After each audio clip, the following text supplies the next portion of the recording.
कि यहाँ सहस्रा अर्जुन राजा जो था वो मारा गया था। तो जमद अग्नि ने कहा, बेटा तुमने अच्छा नहीं किया, तुमने राजा की हत्या की है, जाओ चार धाम की पैदल यात्रा। परशुराम जी महाराज पैदल यात्रा पे चले गए। सहस्रा अर्जुन के पुत्रों ने जमद अग्नि राजा को मार डाला। तो महाराज परशुराम जी कि मैया छाती पीट पीट करके रोने लगे। परशुराम जी ने भुजा उठा के प्रतिज्ञा ली कि जिस राजा ने मेरे पिता का वध किया है उसके वंश को 21 बार क्षत्रियों से मैं रहित कर दूंगा। और परशुराम जी महाराज ने ऐसा ही किया। इधर गाधी मुनि के पुत्र जो विश्वामित्र है, उनके 101 पुत्र है। इस वंश में आगे जाके एक राजा हुए जिनका नाम है नहुष। नहुष राजा के 6 पुत्र हुए, यति, ययाति, सयति, आयति, वियति और कृत। इन्हीं ययाति नाम के जो दूसरे पुत्र थे उनके यहाँ उन्हीं ययाति का विवाह देवयानी से हो जाता है, जो ये शुक्राचार्य महाराज की पुत्री थी। इन्हीं देवयानी के गर्भ से 2 बालक जन्म लेते हैं, यदु महाराज और उर्वशी। बोलो श्री कृष्ण भगवान की। यहाँ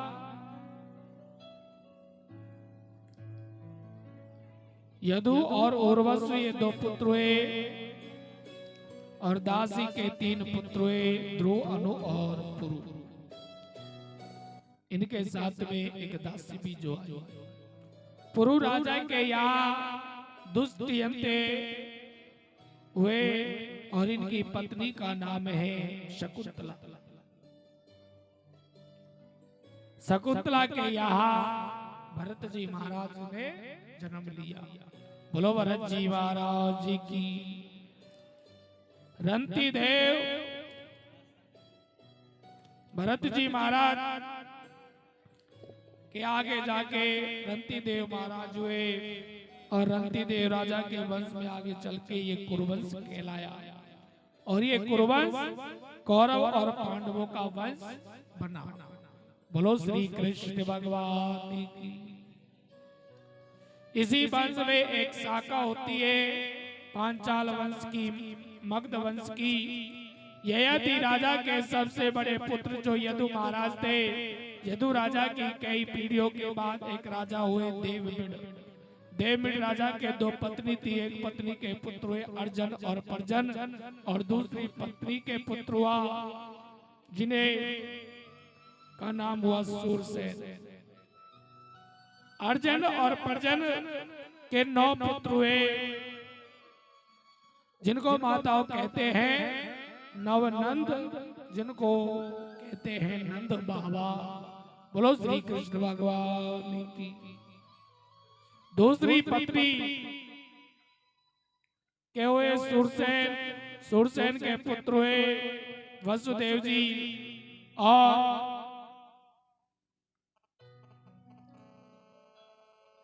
वसुदेव जी महाराज के 7 पत्नियां थी। वसुदेव जी महाराज के देखो मथुरा के तेजस्वी राजा थे उग्रसेन महाराज। उग्रसेन महाराज की पत्नी के ऊपर एक दुर्भिक्ष नाम के राक्षस की छाया पड़ी, तो उनके यहाँ एक पुत्र हुआ जिसका नाम है कंस। ये कंस बहुत ही अधर्मी और बहुत ही पापी हुआ। लोगों को सताता था, अधर्म करता था। ये कंस एक बार ब्राह्मणों का यज्ञ हो रहा था एक, और वहां जाके ब्राह्मणों के उस यज्ञ को रोक दिया। तो राजा उग्रसेन महाराज को पता चला तो बोले बेटा तुमने अच्छा नहीं किया, ब्राह्मणों के यज्ञ को रोका, ये तुमसे पाप हुआ है, जाओ जाके ब्राह्मणों से क्षमा प्रार्थना। तो उसे कंस ने ब्राह्मणों से क्षमा प्रार्थना तो नहीं मांगी, बल्कि अपने पिता को बंदी बना लिया और कारागृह में डाल दिया। मथुरा पे चढ़ाई कर दी, मथुरा का राजा बन गया और अपनी सेना में बड़े बड़े राक्षसों को शामिल कर लिया। अगासुर, बगासुर, तृणावत, धेनुकासुर, बड़े बड़े राक्षसों को शामिल कर लिया। अब तो पूरे मथुरा में ढिंढोरा पिटा दिया कि कोई भगवान का नाम नहीं लेगा, कोई पूजा पाठ जप यज्ञ तप कुछ नहीं करेगा, कोई भी कार्य जिसको करना है तो वो मेरा ही नाम लेके करेगा। अब तो मन में अहंकार कर लिया और सबसे कह दिया कि मैं ही तुम्हारा भगवान हूँ। सारी प्रजा दुखी रहने लगी। यहाँ कंस के मन में एक विचार आया कि मेरी एक बहन है जिसका नाम है देवकी, जो मेरी बहन तो है नहीं सगी, चाचा की पुत्री है। तो आज मन में सोचा कि मैं अपनी बहन देवकी का विवाह ही कर दूं। आज राजा कंस ने अपनी बहन देवकी का विवाह सूरसेन महाराज के पुत्र श्री वसुदेव जी के साथ में किया है।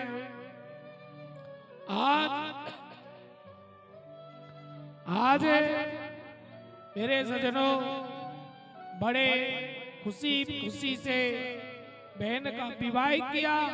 बहन को रथ में बिठा के बहुत सारा दहेज दिया। आज बहन को विदा करने जा रहा है। जैसे ही बहन को विदा करने गया तो थोड़ी दूर जाते ही आकाशवाणी बहुती आकाशवाणी कि हे कंस, जिस बहन को तू विदा करने जा रहा है उसका 8वां पुत्र तुम्हारा काल होवेगा। उसी समय कंस ने रथ को रोका और अपनी बहन के केस पकड़ के रथ से नीचे उतारा और मयान से नंगी तलवार निकाल के बहन को मारने लगा। लेकिन वसुदेव जी ने तलवार को पकड़ लिया और बोले कि महाराज ये क्या कर रहे हो? अभी अभी थोड़ी देर पहले तो तुमने अपनी बहन के चरण छू के कन्यादान किया था। देखो तुम्हारी बहन के हाथों की मेहंदी भी नहीं छूटी और तुम अपनी बहन को मार देना चाहते हो। ये पाप मत कीजिए। कंस बोले कि वसुदेव जी तुमने अभी सुना नहीं आकाशवाणी ने क्या कहा? वसुदेव जी बोले कि हाँ महाराज सुना है।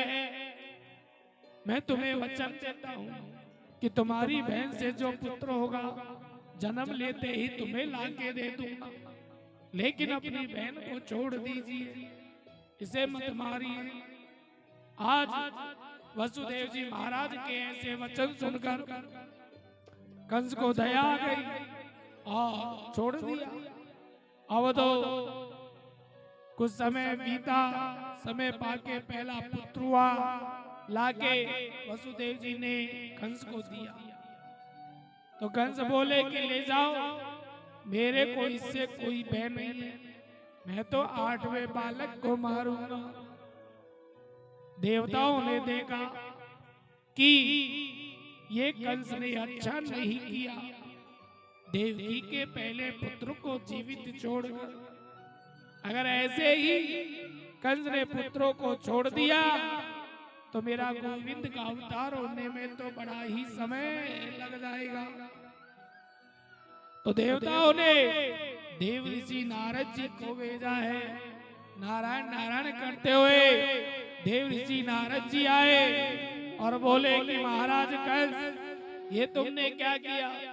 देखो मैं तुम्हारे सामने 8 लाइनें खींचता हूँ और ये 8 लाइनें जो है इनको जिधर से गिनोगे उधर ही 8 हो जाए तो तुम कहा जानते हो तुम्हें मारने वाला 8वां कौन सा होगा। कंस की बुद्धि भ्रमित व्यक्ति नारद जी महाराज। अब तो कंस ने देखा कि पहला 8वां हो सकता है, दूसरा 8वां हो सकता है, तो यहाँ देवकी के पुत्र को मंगाया और उसे खत्म कर दिया और देवकी वसुदेव जी को कारागृह में बंद कर दिया, नंगी तलवार का पैरा बिठा दिया। मेरे सजनों, यहाँ बड़े बड़े ताले कारागृह के लगे हुए हैं। अब तो यहाँ सुखदेव जी महाराज कहने लगे कि राजा आज ऐसे करके और कंस ने देवकी के 6 पुत्रों को खत्म कर दिया।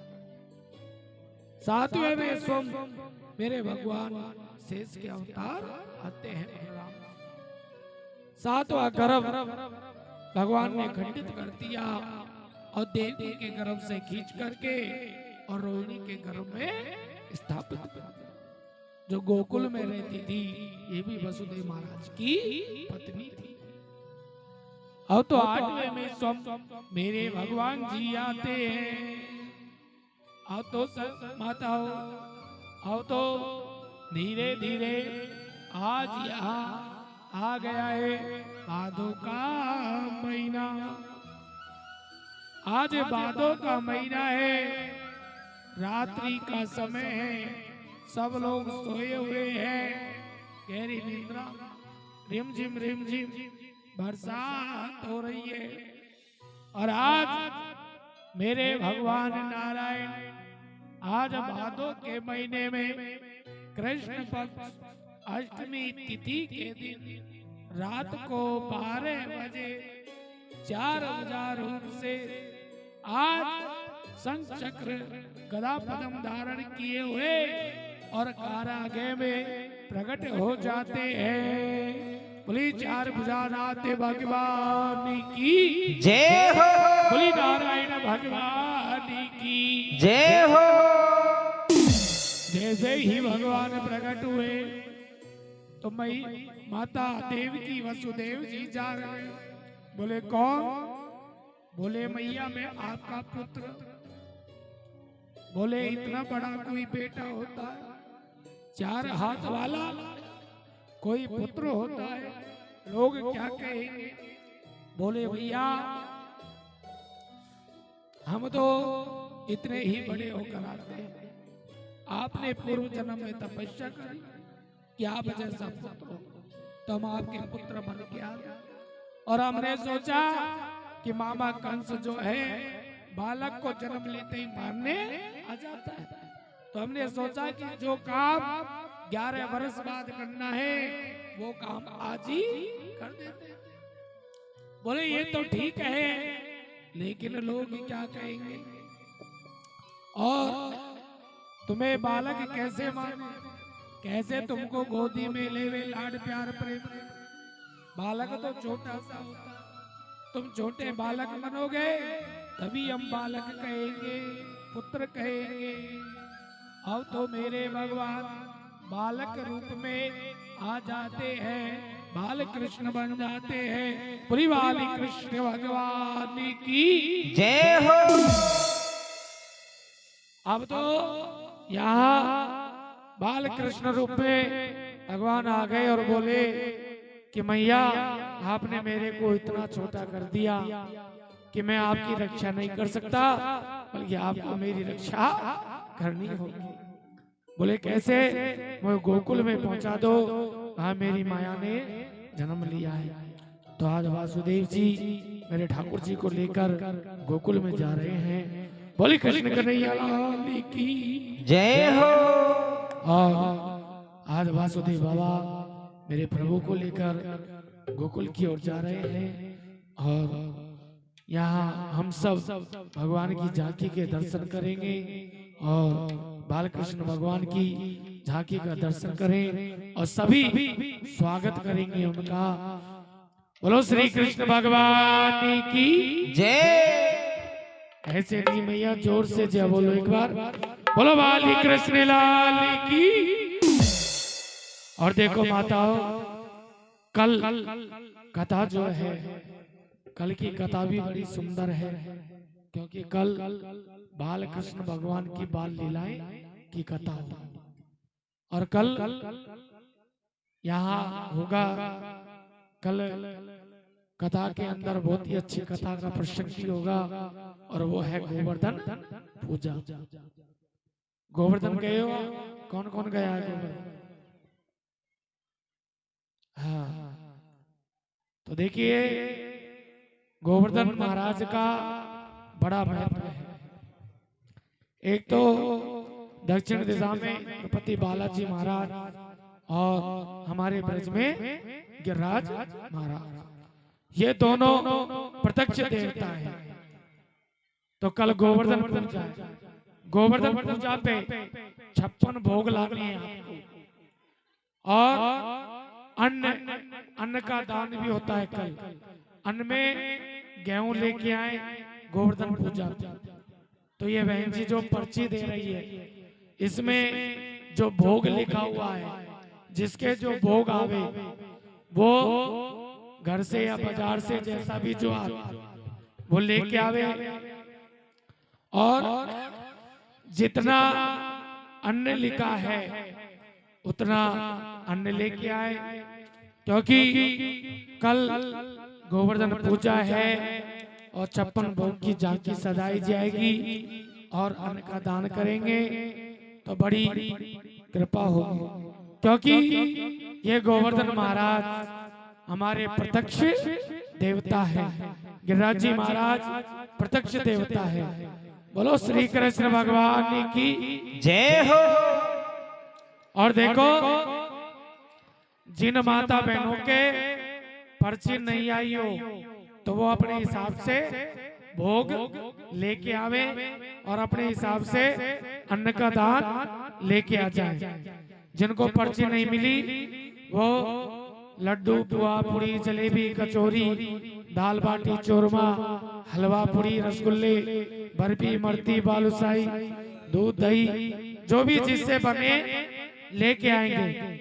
जिनको पर्ची मिली है वो पर्ची के अनुसार लाए, जिनको पर्ची नहीं मिली वो अपने हिसाब से लेके आए। और अनाज लेके आए सभी, गेहूं अपनी श्रद्धा से 11 किलो, 21 किलो, 51 किलो, 1 बोरी, 2 बोरी, जो भी हमारी इच्छा हो सब लेके आए प्रेम से। और माताओं, कल भागवत की पूजा कौन कराएगा? ऊंचा हाथ करे। कल के यजमान बताओ।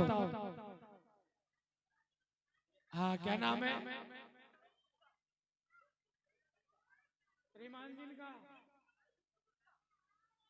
कल की पूजा विष्णु जी गुप्ता, सरोज जी गुप्ता, इनकी तरफ से कल भागवत की पूजा, भागवत के यजमान, तो इनके लिए एक बार जोरदार ताली बजाएंगे। बोल कृष्ण भगवान की, बोली बात के भी।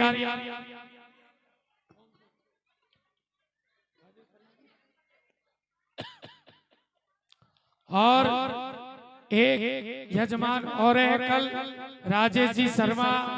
कल 2 यजमानों की भागवत की पूजा है, तो इन दोनों के लिए जोरदार ताली बजाएं। बोल श्री कृष्ण भगवान की जय हो। और देखो माताओं, 3 दिन रह गए, आज 4 दिन हो गए। जो भी पूजा पे बैठना चाहे वो बैठ सकता है। फिर ये मत कहना कि हम पूजा पे बैठना चाहते लेकिन नहीं बैठ पाए। 3 दिन के बाद 2, 4, 5 जितने भी जोड़े जो भी, और अगर किसी का जोड़ा बाहर गया काम धंधे पे, यहाँ नहीं है, तो वो बेटिया को लेके बैठ सकता है, बच्चियों को लेके, क्योंकि भगवान की पूजा में कोई दोष नहीं। अगर यहाँ पे नहीं है तो हम बच्चे को लेकर बैठ सकते हैं और ठाकुर जी की पूजा करा सकते हैं। लेकिन माताओं, पूजा सब लोग कराएं। और देखो, आपके यहाँ कॉलोनी में यज्ञ हो रहा है ना, तो देखो माता, ये यज्ञ कोई एक व्यक्ति का यज्ञ नहीं है, ये भगवान की कृपा से भागवत कथा आपके यहाँ चल रही है। और इस भागवत कथा में देखो खर्चा भी है। हाँ, ये भी ध्यान रखना, कहीं आप सोचो कि पंडित जी को किसी ने बुलाया हो, हमको बुलाया नहीं, हम तो स्वयं भगवान की इच्छा से आए हैं। और देखो इस भागवत में खर्चा भी है।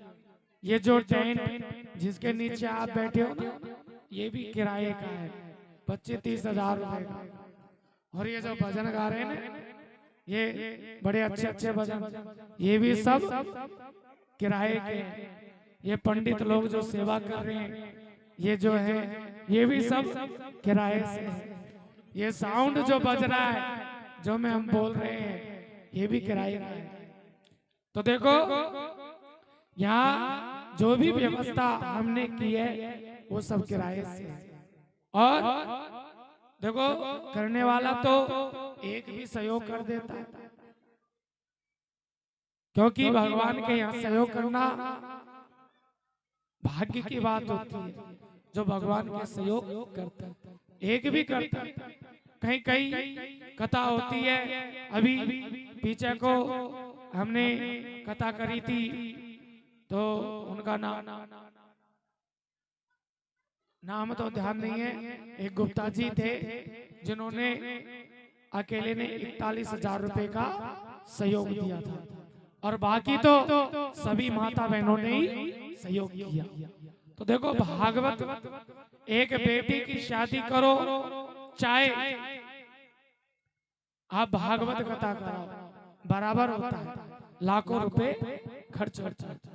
तो ये भागवत यज्ञ है, इसमें लाखों का खर्च। तो आपसे जितना भी 1000, 2000, 5000, 10,000, 50,000 जो भी आपसे बने,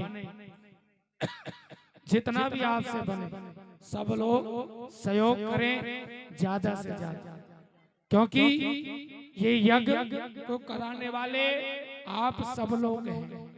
और माताओं, धर्म की जड़ सदा हरि हरि, तो सबको सहयोग, और जिसको जितना जो सहयोग करना है, पंडित जी को अपना नाम लिखाएं और रसीद प्राप्त करें सहयोग राशि की, और सहयोग देवे। लेकिन कम से कम देखो 1100-2100 रुपए तो आप करें। अगर ज्यादा करो तो वो ईश्वर की कृपा है, क्योंकि जितना आप दोगे उसका 10 गुना ठाकुर जी आपको देगा।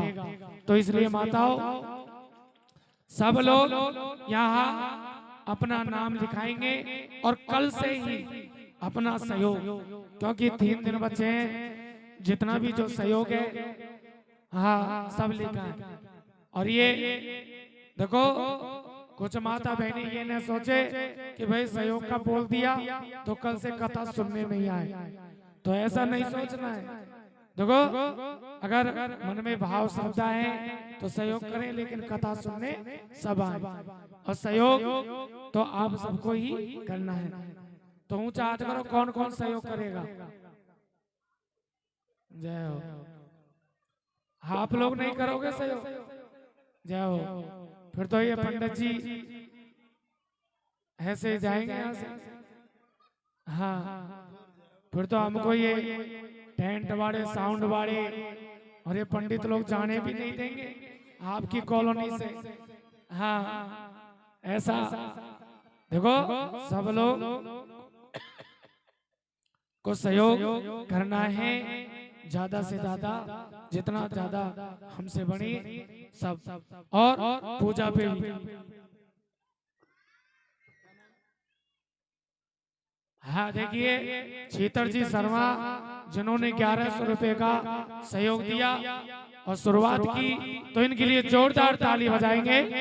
बोलो श्री कृष्ण भगवान की, बोलो भाग्य बिहारी लाल की जय। जय श्री राम। राधे श्याम।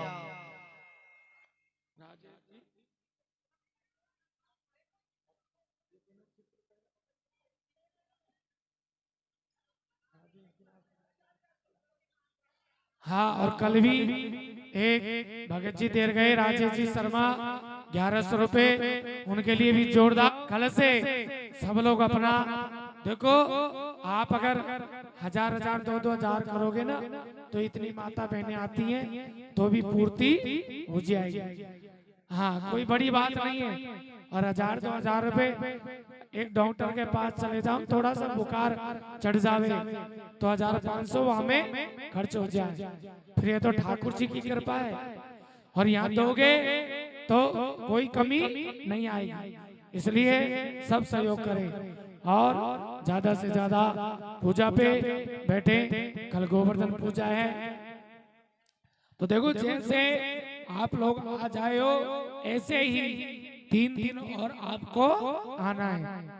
हाँ, ये नहीं कि कल कम हो जाओ, 3 दिन आपको सबको आना है, बल्कि और ज्यादा सबको बोलो। और क्योंकि पांडाल भरा होता है तभी कथा कहने का आनंद आता है। तो 3 दिन की बात है। देखो माताओं, ये घर गृहस्थी का काम है ना, ये तो जिंदगी पर खाना पीना सोना हंसना ऐसे ही चलता रहेगा, कभी फुर्सत नहीं मिलेगी।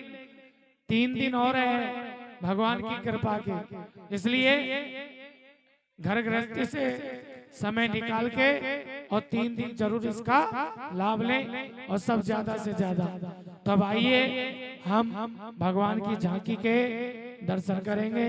बोलो श्री कृष्ण भगवान की जय हो।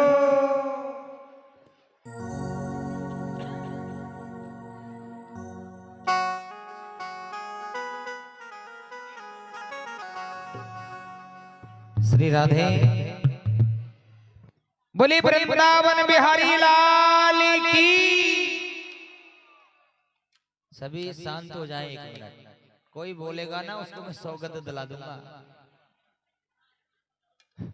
देखिए अभी महाराज जी ने बताया कि भाई भागवत में लाखों रुपए का खर्चा होता है, और हकीकत 1 लाख के लगभग खर्चा है इस कथा का।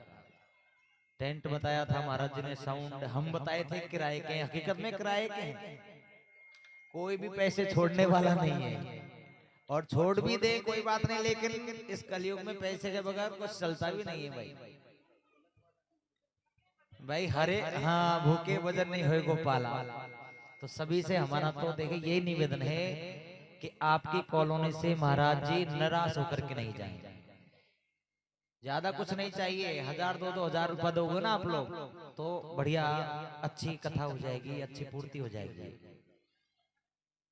देखिए अभी पिछली कथा हुई थी तो वहां भक्तों ने थोड़ा थोड़ा सबने सहयोग किया था, और भगवान की कृपा से बहुत अच्छी कथा रही थी। वहां लास्ट के दिन प्रसादी का सिस्टम भी रहा था। तो ऐसा नहीं हो कि आपके यहाँ से महाराज जी निराश होकर के जाए। तो सभी से यही निवेदन है कि ज्यादा कुछ नहीं, जितनी आपकी श्रद्धा, किसी से जोर जबरदस्ती नहीं है कि इतना दीजिए आप, आपकी जितनी श्रद्धा है उतना दान आप कल से ही लिखवाना प्रारंभ कर दें। कल से क्या, आज से ही लिखवाना चालू कर दो।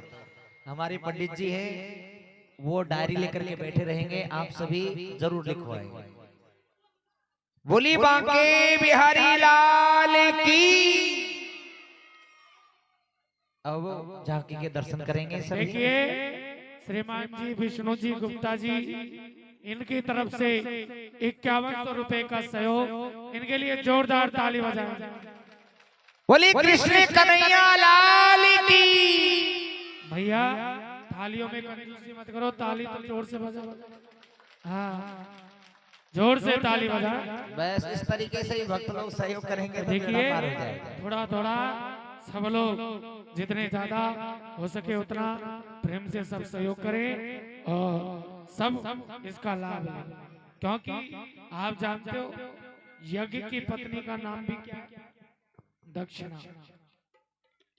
तो कहते हैं कि कोई भी यज्ञ हम करते हैं, ब्राह्मण को भोजन कराया और अगर दक्षिणा नहीं दी तो भोजन कराने का फल नहीं मिलेगा। तो यज्ञ हमारे यहाँ हो रहा है और उसमें हमने दान नहीं किया, दक्षिणा नहीं दी, तो उस यज्ञ का फल नहीं मिलता। तो इसलिए ये यज्ञ हो रहा है, विशाल यज्ञ है भागवत, क्योंकि भागवत सारे शास्त्रों का सार है। तो इसलिए माताओं, ये यज्ञ हमारा आनंद से सफल हो, ये ब्राह्मण लोग खुश होके जाएं। तो सब लोग अधिक से अधिक जितना जो भी बने सब सहयोग करें। और कल गोवर्धन पूजा है, 56 भोग सब लेके आए। कल के दिन अन्न का दान होता है, अनाज गेहूं सब लेके आए और ज्यादा से ज्यादा सब पधारे। तो आइए भगवान जी का स्वागत, सभी कन्हैया का स्वागत करेंगे ताली बजा करके। स्वागतम कृष्णा शरणागतम कृष्णा, स्वागतम कृष्णा शरणागतम कृष्णा। दोनों हाथ करके ताली बजाते हुए स्वागतम कृष्णा शरणागतम कृष्णा, स्वागतम कृष्णा शरणागतम कृष्णा, स्वागतम सुस्वागतम शरणागतम कृष्णा, स्वागतम सुस्वागतम शरणागतम कृष्णा, स्वागतम कृष्णा शरणागतम कृष्णा, स्वागतम कृष्णा शरणागतम कृष्णा। कन्हैया तेरा स्वागत है, बिहारी तेरा स्वागत है, कन्हैया तेरा स्वागत है, बिहारी तेरा स्वागत है। अरे रुकिए भैया, रुकिए, आप लोग व्यवस्था खराब कर रहे हो भैया। ऐसे नहीं बैठ जाइए। अरे भगवान, हम तो ये सोच रहे थे कि आपकी कॉलोनी तो बहुत अच्छी है, जय हो परमात्मा, लेकिन बहुत अच्छी नहीं, बहुत ही ज्यादा अच्छी है। अरे भैया बैठ जाइए, थोड़ा थोड़ा पीछे हो जाइए सभी लोग। देखिए बच्चा है, आप लोग इस तरीके से एकदम से घिराओगे डर जाएगा। अरे कन्हैया जी के दर्शन सबको होंगे, लेकिन थोड़ा थोड़ा पीछे होंगे तभी होंगे। बोली बांके बिहारी लाल की। अब थोड़ा थोड़ा पीछे होके सभी बैठ जाएं, बैठ जाए सभी, बैठ जाए। अभी कोई भी नौछावर नहीं करेगा, कोई भी पूजा नहीं करे ठाकुर जी, कोई अभी पूजन नहीं करे, नौचावर नहीं करे, सब बैठ जाओ, सब मैया बैठ जाइए। और कैमरा में थोड़ी देर शांति ले, कैमरा को अभी बंद कर ले, फोटो ना ले। अब बैठ जाइए बच्चे लोग, सभी बैठ जाएं भैया। अभी तो देखिए कन्हैया जी आए हैं, सभी को दर्शन होंगे ठाकुर जी के। बैठ जाइए सभी।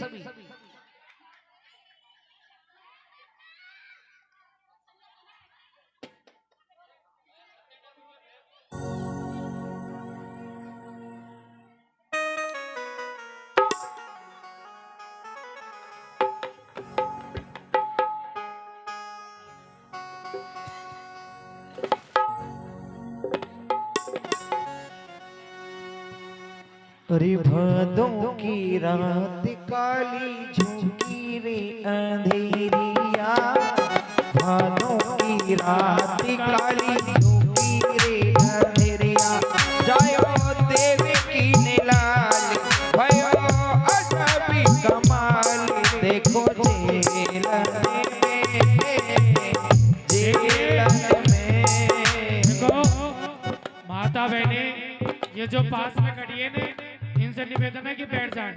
पंडित जी बिठा दो सबको, सारी माता बहनें बैठ जाइए भैया। और देखो कोई भगवान के तिलक नहीं लगाएगा, कोई फूल नहीं बरसाएगा। और आज के जो यजमान है वो, और जो परीक्षित महाराज है, और जिन्होंने 2 दिन पूजन कराया था, वो पहले आ जाए और भगवान का पूजन कर ले। और जो आपको न्योछावर करना है वो न्योछावर करे, और एक एक माता बहनी सब न्योछावर करें। तिलक कोई नहीं लगाए और पुष्प कोई नहीं बरसाएगा। बोल कृष्ण कन्हैया लाल की। देखिए आप लोग भैया यहाँ से बैठ जाइए, योगेशी पंडित जी इन बच्चों को बैठाइए आप। ये बहन जी माताओं को थोड़ी देर बैठा दीजिए। अरे चश्मा वाली बहन जी बैठ जा, छोटी सी बैठ जाओ। भादों की रात काली झुकी रे अंधेरिया, भादों की रात काली झुकी रे अंधेरिया, जयो देव की निलाल भयो अजब कमाल देखो जेलन में, जेलन में भादों की रात काली झुकी रे अंधेरिया, भादों की रात काली झुकी रे अंधेरिया।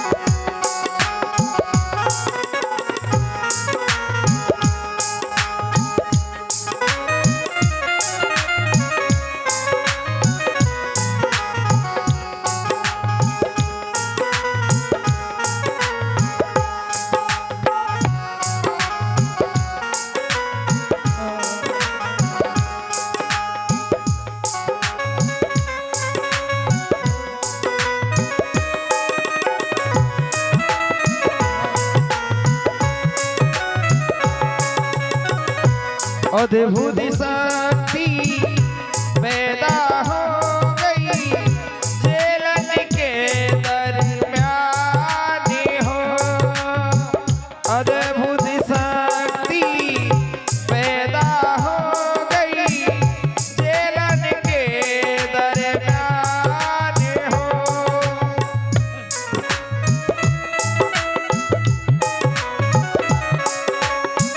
चारे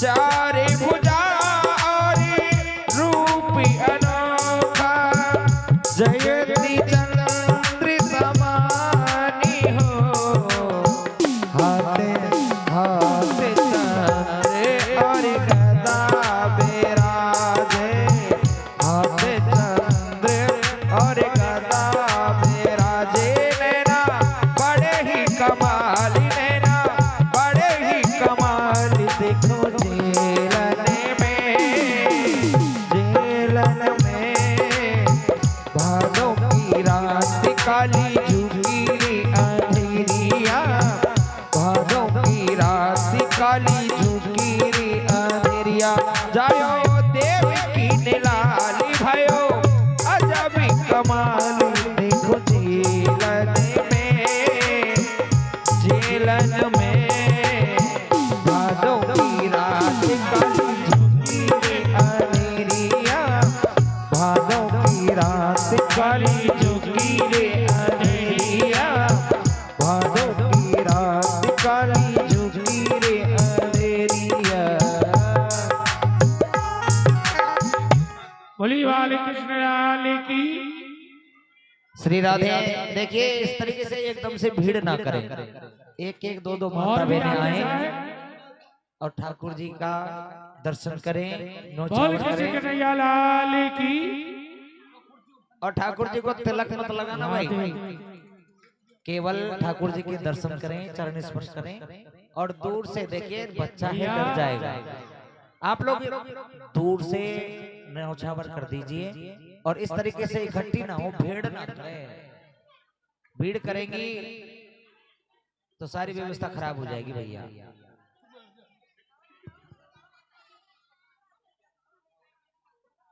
जय जय।